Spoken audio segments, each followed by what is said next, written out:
Bismillahirrahmanirrahim. Assalamualaikum warahmatullahi wabarakatuh.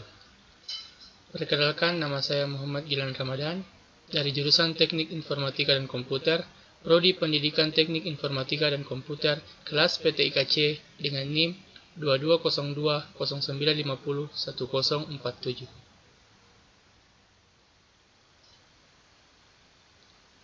Baik, pada kesempatan kali ini saya akan membawakan materi tentang hakikat dan urgensi identitas nasional, yang kedua dinamika dan tantangan identitas nasional, yang ketiga hakikat dan urgensi integrasi nasional, yang keempat dinamika dan tantangan integrasi nasional, yang kelima hakikat dan urgensi konstitusi negara Indonesia, dan yang terakhir dinamika dan tantangan konstitusi negara Indonesia. Baik, materi pertama yaitu hakikat dan urgensi identitas nasional. Menelusuri konsep dan urgensi identitas nasional. Secara etimologis, identitas nasional berasal dari dua kata, identitas dan nasional. Identitas berasal dari kata identity dalam bahasa Inggris, yang berarti ciri atau penanda yang dimiliki oleh seseorang, pribadi, atau sekelompok. Sedangkan nasional berasal dari kata nasional dalam bahasa Inggris, yang memiliki arti kebangsaan, berkenaan, dan berasal dari bangsa itu sendiri, meliputi suatu bangsa. Maka dapat disimpulkan bahwa identitas nasional adalah ciri-ciri atau karakteristik, perasaan atau keyakinan tentang kebangsaan yang membedakan bangsa Indonesia dengan bangsa lain.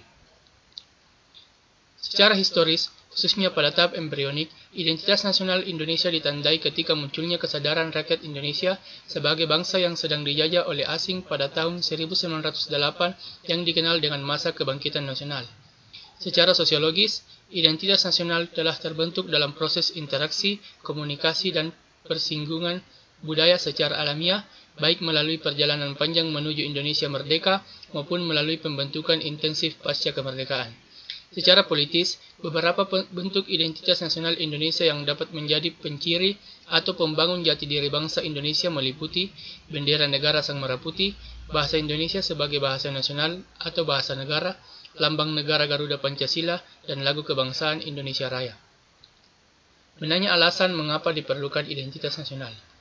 Identitas nasional bertujuan untuk mempertahankan kesatuan sebuah negara, pembeda dari negara lain, landasan negara, dan alat pemersatu bangsa.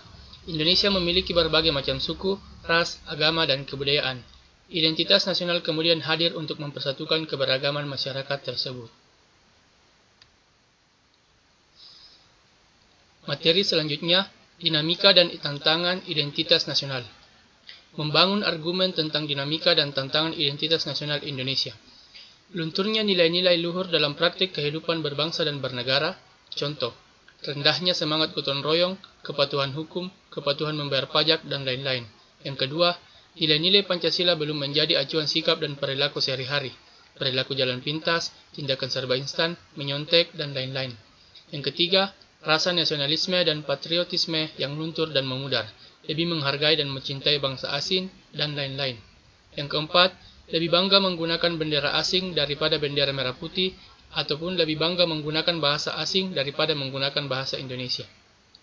Yang kelima, menyukai simbol-simbol asing daripada lambang atau simbol bangsa sendiri, dan lebih mengapresiasi dan senang menyanyikan lagu-lagu asing daripada mengapresiasi lagu nasional dan lagu daerah sendiri.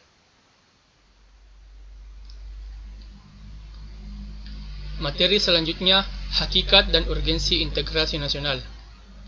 Makna integrasi nasional. Kita dapat menguraikan istilah tersebut dari dua pengertian, secara etimologi dan terminologi. Secara etimologi, integrasi nasional terdiri atas dua kata, integrasi dan nasional. Sekarang kita telusuri pengertian integrasi nasional secara terminologi. Terminologi dapat diartikan penggunaan kata sebagai suatu istilah yang telah dihubungkan dengan konteks tertentu. Jenis integrasi. Tentang pengertian integrasi ini, Myron Weiner dalam Ramblan Sorbakti tahun 2010 lebih cocok menggunakan istilah integrasi politik daripada integrasi nasional. Menurutnya, integrasi politik adalah penyatuan masyarakat dengan sistem politik. Integrasi politik dibagi menjadi 5 jenis, yaitu integrasi bangsa, integrasi wilayah, integrasi nilai, integrasi elit massa, dan integrasi tingkah laku. Pentingnya integrasi nasional. Ada dua hal yang dapat menjelaskan hal ini. Yang pertama, pemerintah kolonial Belanda tidak pernah memikirkan tentang perlunya membangun kesetiaan nasional dan semangat kebangsaan pada rakyat Indonesia. Penjajah lebih mengutamakan membangun kesetiaan kepada penjajah itu sendiri dan guna kepentingan integrasi pribadi kolonial. Jadi setelah merdeka, kita perlu menumbuhkan kesetiaan nasional melalui pembangunan integrasi bangsa.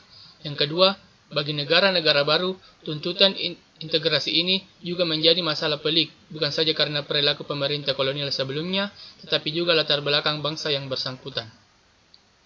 Perkembangan sejarah integrasi di Indonesia. Menurut Suroyo tahun 2002, ternyata sejarah menjelaskan bangsa kita sudah mengalami pembangunan integrasi sebelum bernegara, Indonesia yang merdeka. Menurutnya, ada 3 model integrasi dalam sejarah perkembangan integrasi di Indonesia, yaitu model integrasi Imperium Majapahit, model integrasi kolonial, dan model integrasi nasional Indonesia. Pengembangan integrasi di Indonesia.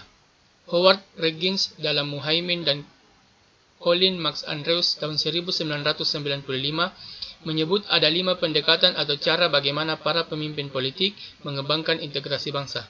Kelima pendekatan yang selanjutnya kita sebut sebagai faktor yang menentukan tingkat integrasi suatu negara adalah adanya ancaman dari luar, gaya politik kepemimpinan, kekuatan lembaga-lembaga politik, ideologi nasional, dan kesempatan pembangunan ekonomi.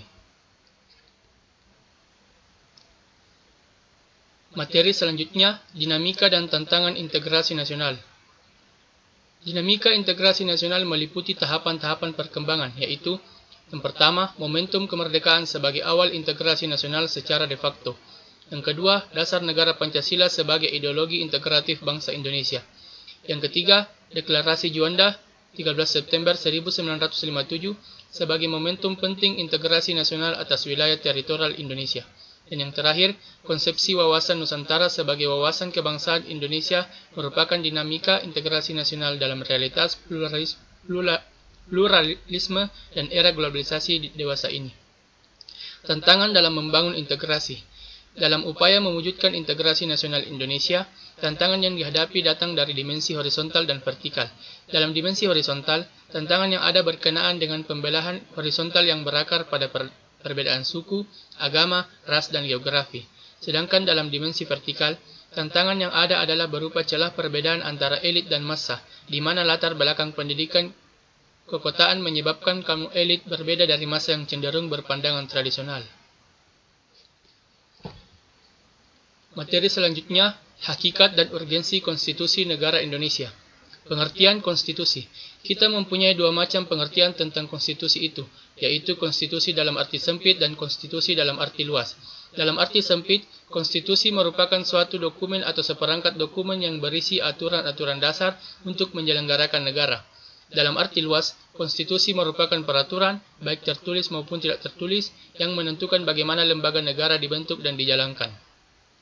Di Indonesia, lazimnya hanya disebut sebagai UUD saja, seperti dalam penjelasan UUD 1945 dirumuskan, undang-undang suatu negara adalah hanya sebagian dari hukum dasar negara itu.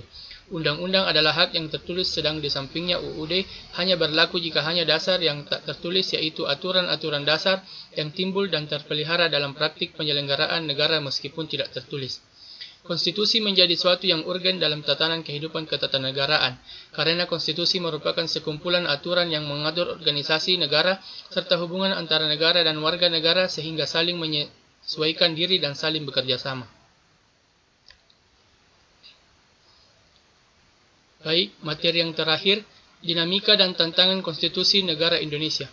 Dalam perkembangannya, tuntunan perubahan UUD NRI 1945 menjadi kebutuhan bersama bangsa Indonesia. Karena itulah MPR melakukan perubahan secara bertahap dan menjadi salah satu agenda sidang tahunan MPR dari tahun 1999 hingga perubahan keempat pada sidang tahunan MPR tahun 2002. Perubahan pertama membatasi kekuasaan Presiden dalam sidang umum MPR 1999.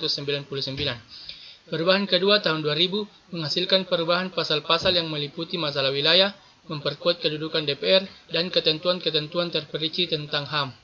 Tahun 2001 mengubah ketentuan-ketentuan pasal tentang asas-asas landasan bernegara, kelembagaan, dan ketentuan pemilu. Tahun keempat, tahun 2002, meliputi ketentuan kelembagaan negara, penghapusan DPA, pendidikan dan kebudayaan, perekonomian dan kesejahteraan sosial, dan aturan peralihan serta peraturan tambahan.